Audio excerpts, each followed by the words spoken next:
Sure. going to interview today Kim Paulson, and this is for the Holiday Book Festival that's happening in Milford, Michigan in November.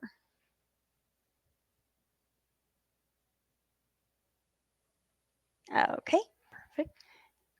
All right. So let's see. Okay, looking at your bio, Kim, welcome. Welcome. Glad to have you here.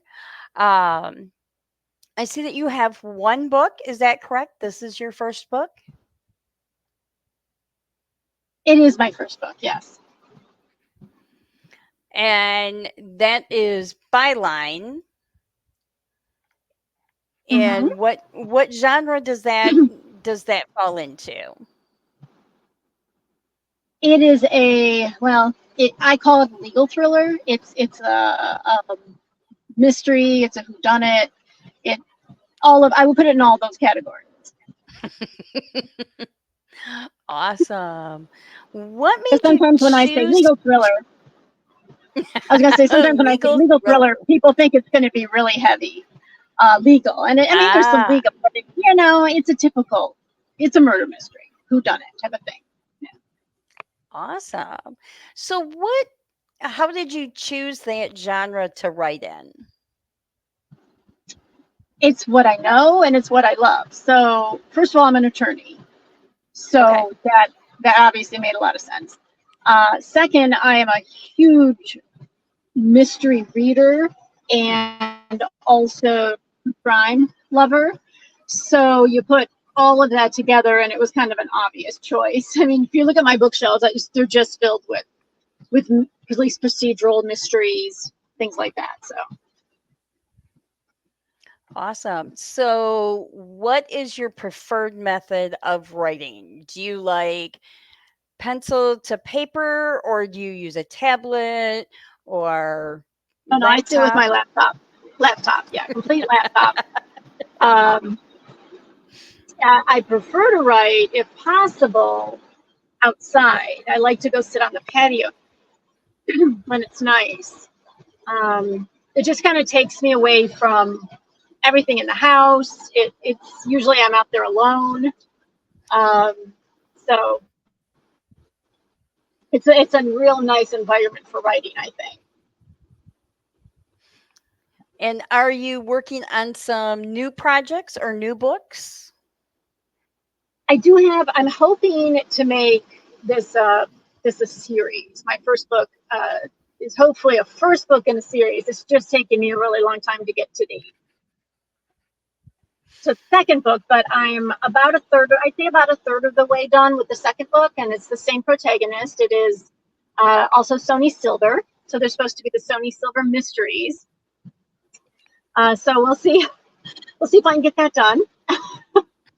I'm hoping. So So, much going on. So.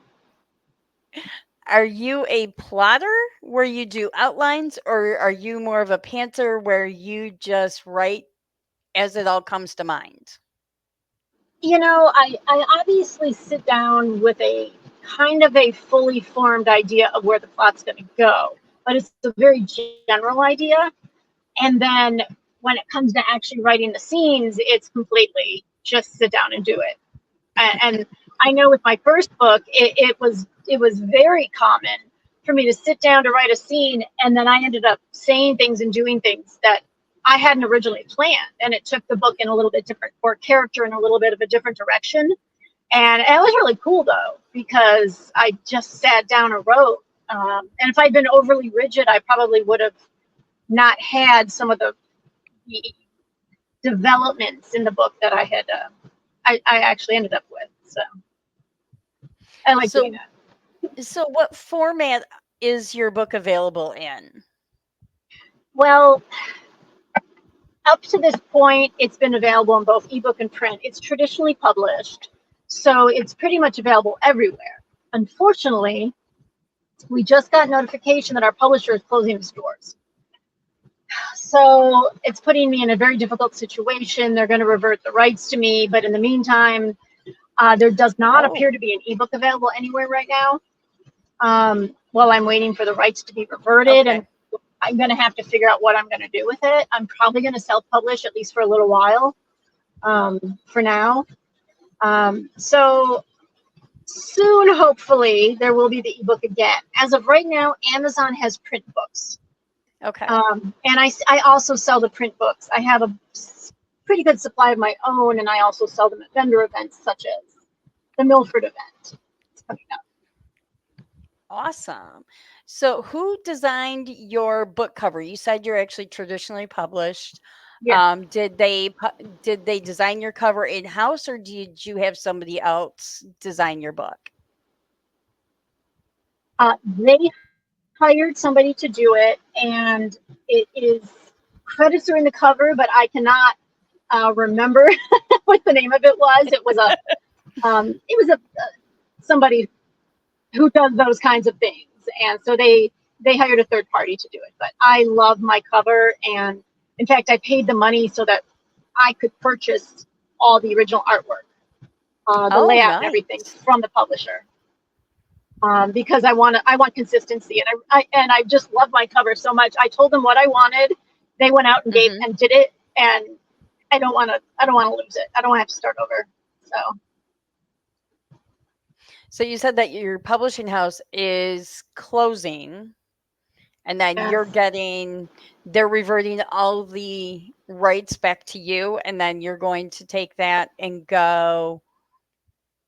And are you going to try the self-publishing route, or are you going to find Well, one of the smaller I think press? definitely for now I'm going to, because I need something to make sure that my book continues to be available. I think when when I finish my second book, I might seek out a new publisher and see if they're interested in the first book as well. But until then, I think I'm going to have to self-publish. I think it's the easiest thing to do right now. Looking at your bio, you said that you also enjoy true crime podcasts. Do you Oh yeah, have a favorite? oh yeah. I'm sure I will be honest with you. They all have these random like one-word names, and I can never remember their names. But my favorites happen to be the one where people the episode a week type of ones. You know where it's a one-off episode. And there's one that Mm-hmm. there's two really that involve the same people, and they're the lawyers who worked on the what's his name, Syed Anan, in the podcast Serial that really started the whole true crime podcast. Okay. There were two lawyers who worked on his case, but what they do is they review a case where it appears that a wrongful conviction has taken place, and they do a deep dive and spend years, investigating. And I love that because they're lawyers, and so I really get into the nitty gritty of the law and the facts. They do all these interviews, and those are really my favorites, where it's so clear that they put the wrong person in prison, and Mm. it's terrifying, really interesting.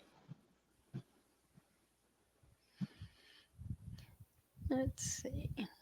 Okay. So what other so you'll be there at the Holiday Book Festival in November in Milford. Do you have any other events that you are doing before then or right after? I don't have anything right now. Summer's tough for me. I've got both kids at home, and my daughter goes back to college in early September. So it just gets really busy, and I don't have anything else lined up right now. And I also work, um, but I'm always open. I'm always open to events. I've done quite a few in the past. I did the Farmington Founders Festival because I'm from Farmington, Mm. and so I did that last year, and that was really great. But not this year so far. I don't have anything else. I did the Farmington Author and Book Festival earlier this year. Oh, okay. Awesome. just looking over my notes. So you said that your bio mentioned you have 2 cats and a gecko. Yeah, my daughter's gecko. Yeah, we're big. We like lizards. We love lizards. They're so cute. And my daughter really wanted a lizard, and so we got a little leopard gecko, and we think he's adorable. We just love watching him. He's very cute. Yeah, and then my husband and I really love cats, so we have 2 cats. So what are all of their names? Our our kids named our cats. Our cats are 12 years old, so they named the cats when they were kids were little. So Pikachu is our male Maine Coon. Well, he's not. He's part Maine Coon, and which of course is a Pokemon name. My daughter named him that, and then my son named our female cat Fuzzy, and then my daughter named her. I know. My daughter named her gecko Eden, which is from a video game. She's a big gamer. Oh, okay. Oh. But yeah, some interesting names. Well, great. Well, I'm looking forward to having you and your book and all that at the Holiday Book Festival in November. I'm looking forward to Thanks it. for So having me. thank you Yeah. for joining me.